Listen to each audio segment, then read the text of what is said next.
O relógio marcava 7h07 quando Júlio ajeitou o boné azul da companhia e passou a mão pelo corrimão metálico da plataforma como se cumprimentasse um velho amigo. 5 minutos antes do trem das 7h12, a estação Aurora ganhava vida. Passos apressados, bocejos disfarçados, o chiado do alto-falante anunciando informações que quase ninguém ouvia. Júlio, sim, ouvia tudo. Sabia identificar pelo eco na estrutura de vidro se o trem viria com 2 ou 3 minutos de atraso. Reconhecia o som do vagão mais velho, que gemia ao entrar na curva, e o ritmo diferente de cada maquinista. Mas o que o tornava conhecido ali não era essa espécie de intimidade com os trilhos, era o sorriso. "Bom dia, dona Nádia! Hoje tem promoção de café duplo no quiosque, viu?" Avisou ao ver a vizinha tentando equilibrar uma bolsa, um guarda-chuva e o mau humor de segunda-feira. "Você e esse sorriso, Júlio?" Ela respondeu, abrindo espaço no rosto para uma alegria relutante. "Se não fosse você, essa estação já tinha fechado por falta de esperança."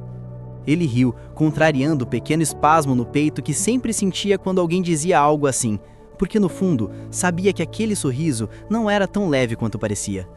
Enquanto carimbava bilhetes e respondia perguntas, Júlio decorava pequenas coisas. O estudante que tremia na véspera do vestibular, a senhora que sempre perguntava se o vagão da frente era mais seguro, o rapaz que vivia mudando de emprego e de destino.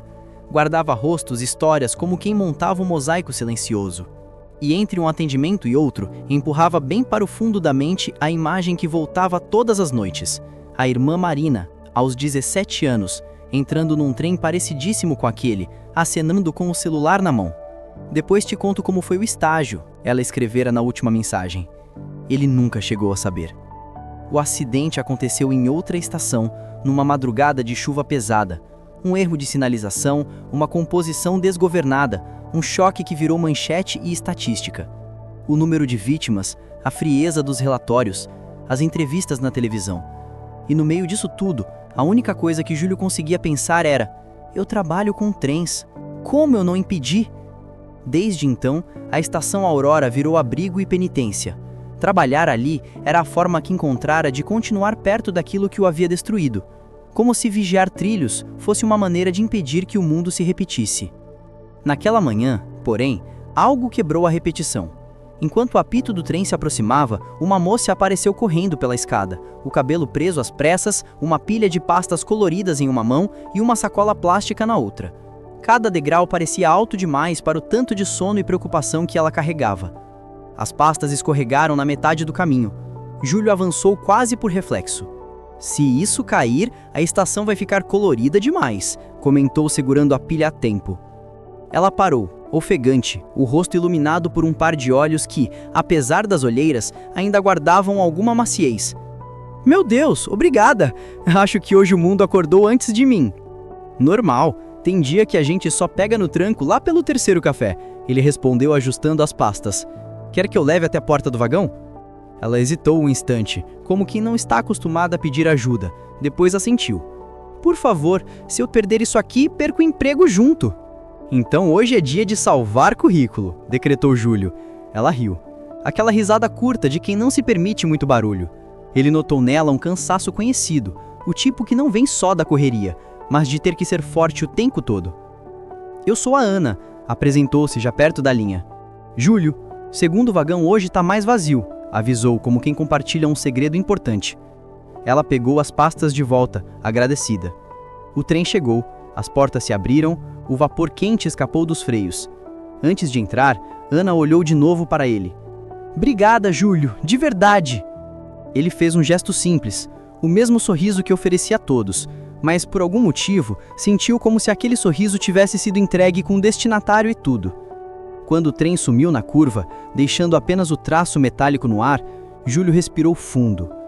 Não sabia ainda, mas aquela pequena desordem de pastas tinha acabado de mexer na ordem silenciosa dos dias. O relógio marcava 7h07, quando Júlio ajeitou o boné azul da companhia e passou a mão pelo corrimão metálico da plataforma, como se cumprimentasse um velho amigo. 5 minutos antes do trem das 7h12, a estação Aurora ganhava vida. Passos apressados, bocejos disfarçados, o chiado do alto-falante anunciando informações que quase ninguém ouvia. Júlio, sim, ouvia tudo. Sabia identificar pelo eco na estrutura de vidro se o trem viria com 2 ou 3 minutos de atraso. Reconhecia o som do vagão mais velho que gemia ao entrar na curva e o ritmo diferente de cada maquinista. Mas o que o tornava conhecido ali não era essa espécie de intimidade com os trilhos. Era o sorriso. "Bom dia, dona Nádia. Hoje tem promoção de café duplo no quiosque, viu?" avisou, ao ver a vizinha tentando equilibrar uma bolsa, um guarda-chuva e o mau humor de segunda-feira.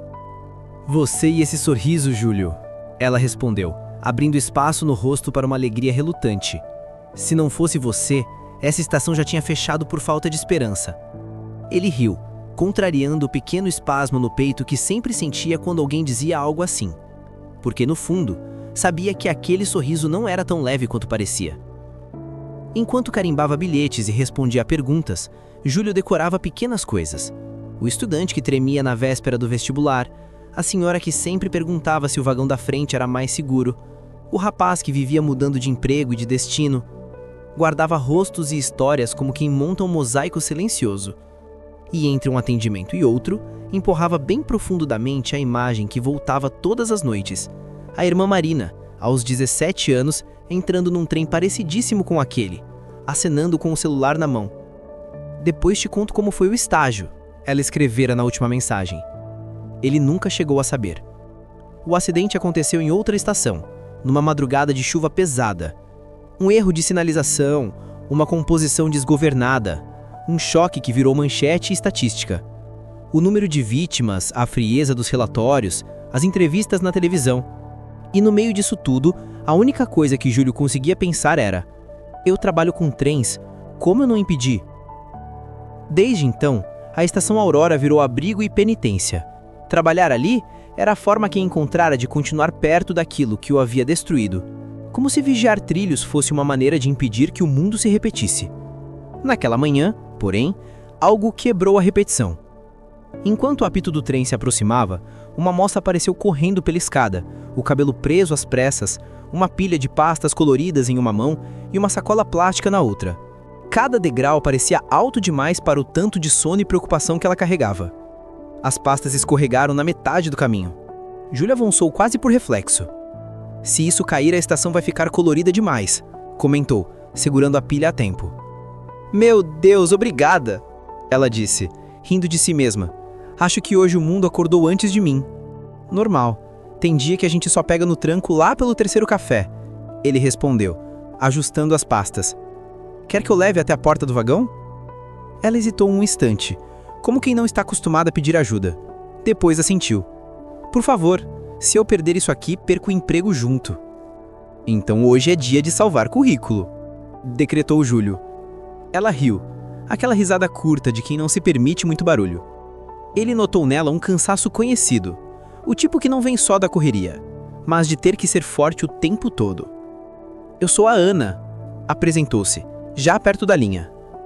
"Júlio, segundo vagão hoje tá mais vazio", avisou, como quem compartilha um segredo importante. Ela pegou as pastas de volta, agradecida. O trem chegou, as portas se abriram, o vapor quente escapou dos freios. Antes de entrar, Ana olhou de novo para ele. "Obrigada, Júlio, de verdade." Ele fez um gesto simples, o mesmo sorriso que oferecia a todos.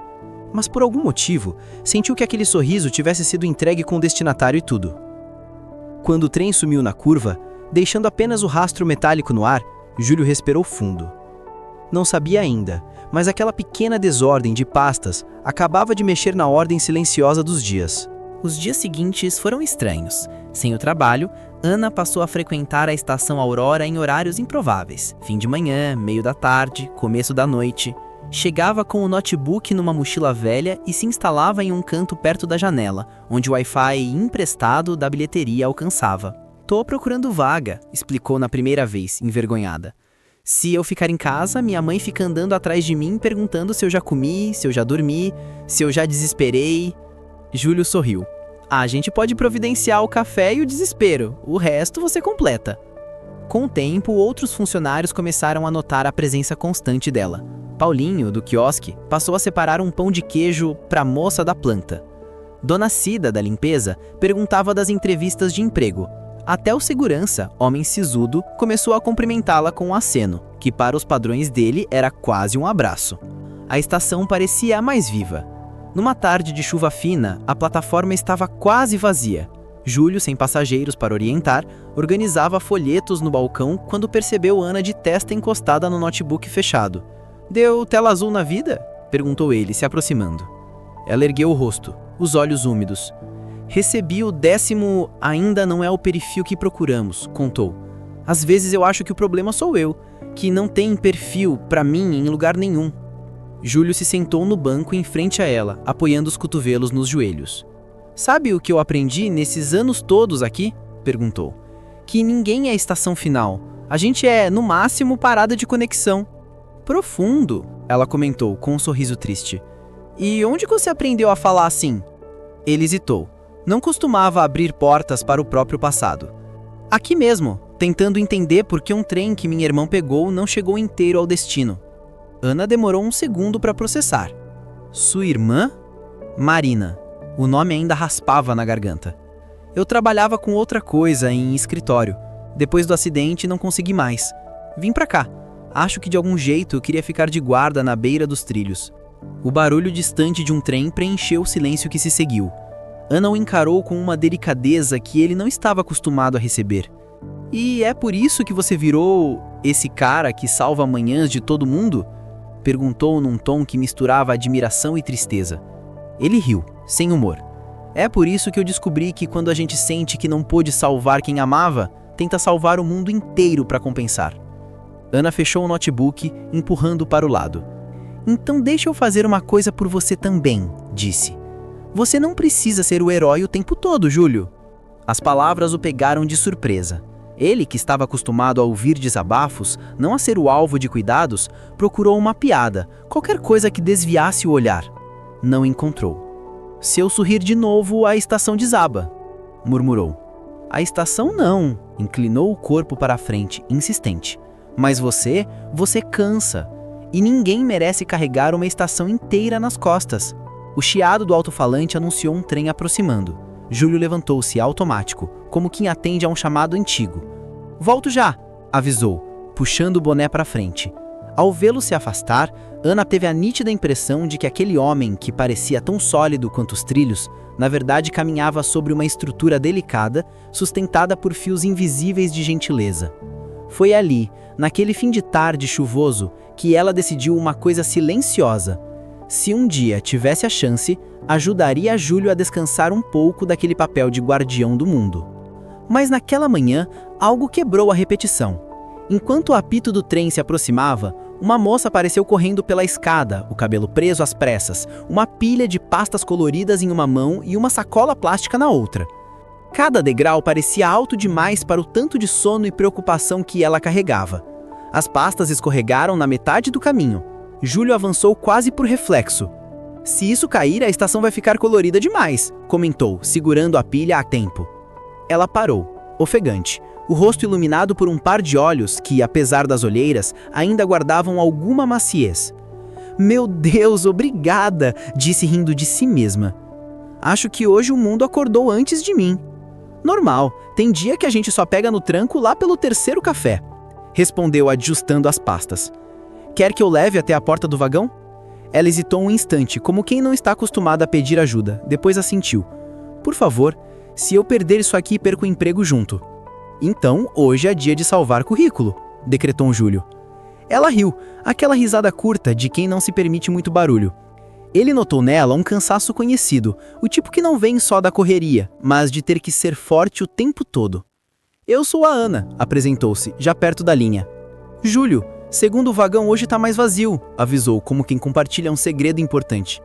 Ela pegou as pastas de volta, agradecida.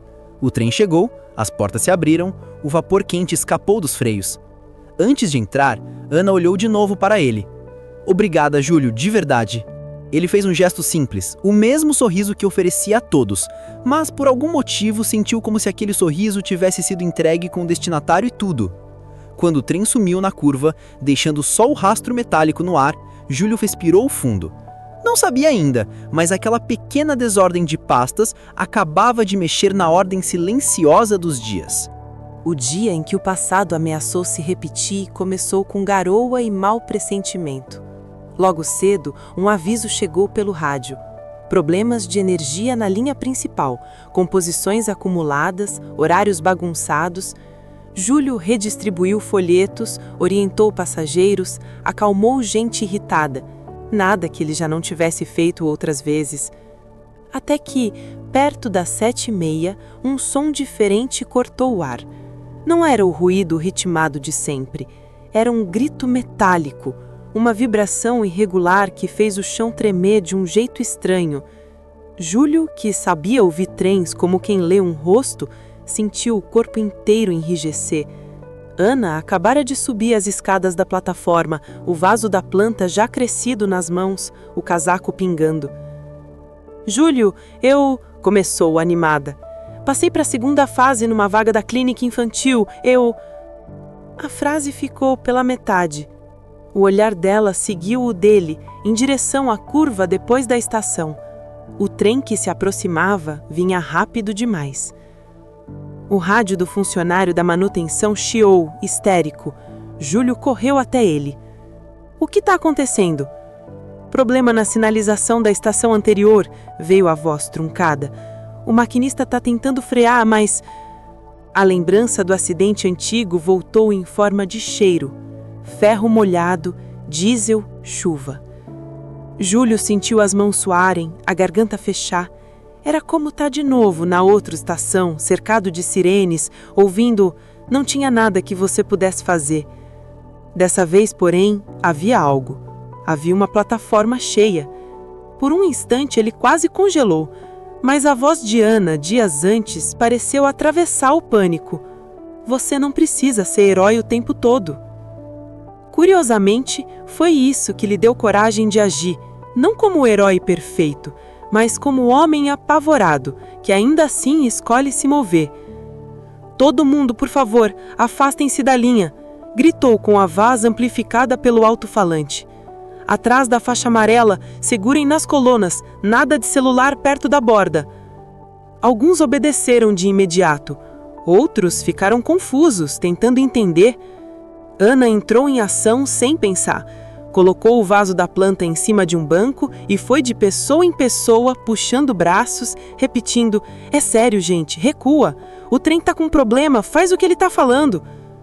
O barulho do trem crescendo, o ranger desesperado dos freios, crianças perguntando o que estava acontecendo, um senhor querendo se aproximar para ver melhor. Júlio correu até ele, segurando-o pelos ombros. "Não agora, seu Antônio. Confie em mim, por favor."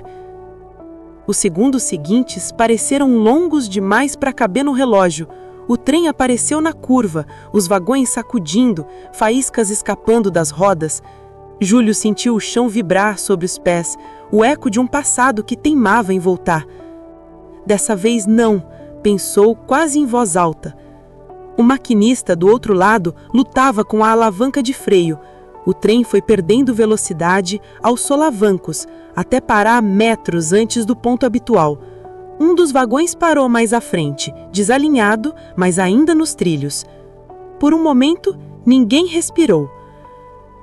Depois, o silêncio explodiu em murmúrios, suspiros de alívio, risos nervosos. Não havia destroços, nem sirenes, nem manchetes. Apenas um quase.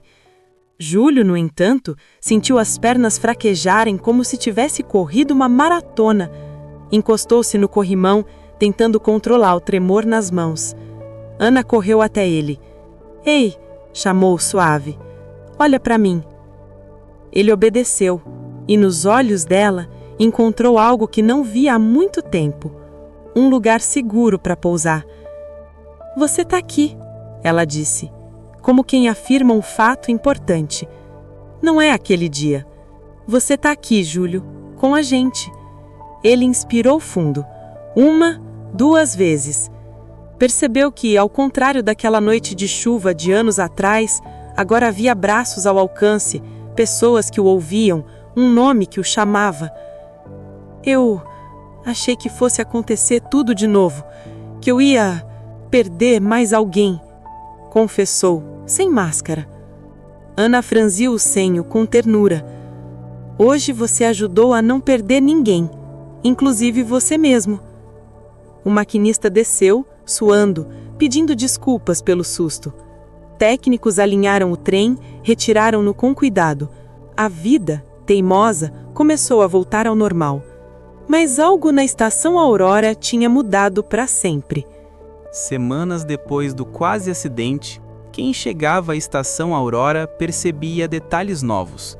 Uma fileira de pequenos vasos com suculentas na bilheteria, um mural improvisado na parede com desenhos de crianças e recados de agradecimento. Obrigada por avisar, a estação Aurora cuida da gente.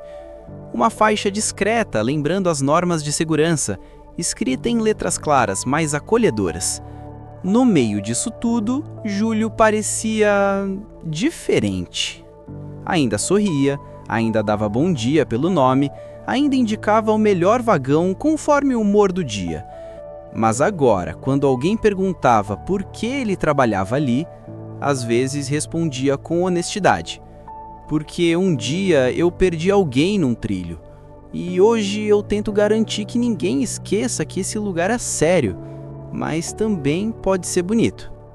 Ana, por sua vez, conseguiu a vaga na clínica de reabilitação. A primeira semana foi um turbilhão. Crianças em cadeiras de rodas, pais cansados, histórias de acidentes, doenças, recomeços. Muitas daquelas famílias carregavam, como Júlio, um antes e depois marcado por um dia específico.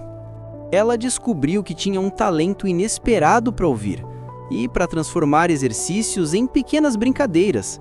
Começou a chegar em casa exausta, mas estranhamente inteira. Quase todas as manhãs, antes de ir ao trabalho, passava pela estação Aurora. Às vezes pegava trem, outras só entrava, conferia se a planta estava bem, deixava um pão de queijo no balcão, trocava 2 ou 3 frases com Júlio. Numa dessas manhãs, encontrou-o sentado no banco de madeira atrás da bilheteria, o boné pousado ao lado, a expressão tranquila. "Esse lugar sem você deve ficar muito silencioso", comentou, sentando-se ao lado. "Até que não.